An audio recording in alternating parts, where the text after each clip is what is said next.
Hi, I'm Dena Davidson of Thrive School. I don't know about you, but I loved this past weekend at all of our campuses. We gathered to pray. And sometimes as we're thinking about prayer, we're thinking, okay, I need to make sure that I'm not just always asking for things, but I'm worshiping, I'm confessing and thanking God. Well, that's very true. But the Bible also makes it clear that sometimes prayer is simply about asking God for our needs.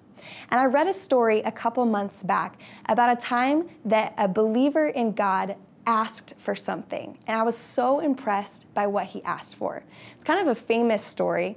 David's son Solomon, brand new king over all of Israel, and God comes to him in a vision and says, hey, ask me for anything and I will give it to you.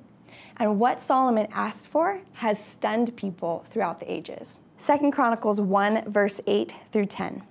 Solomon answered God, "You have shown great kindness to David my father and have made me king in his place. Now, Lord God, let your promise to my father David be confirmed, for you have made me king over a people who are as numerous as the dust of the earth.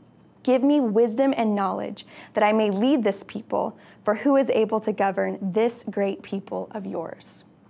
If you've read this story, you know that God heard Solomon's request, and he was so honored about what Solomon had asked for that he ended up blessing him far beyond what Solomon had asked for. He gave him riches. He gave him the wisdom he asked for. He gave him power over all his people.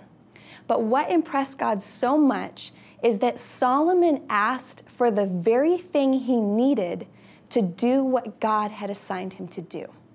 See, Solomon knew that he had been given this assignment by God to shepherd and care for and lead God's people.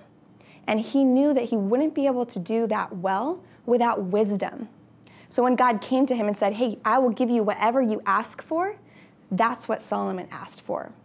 And it got me thinking, what would it be like if I were to take Solomon's model of prayer and to really go before God and say, God, here's the one thing that I need to do what you have called me to do in this season. What would that request be? And what would it look like if I just faithfully, day after day, prayed that God would answer that request?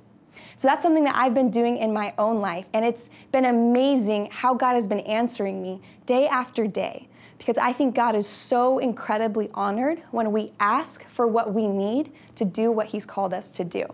So I hope that encourages you this morning. I hope you spend some time in prayer this morning asking God for what you need to do what He's called you to do.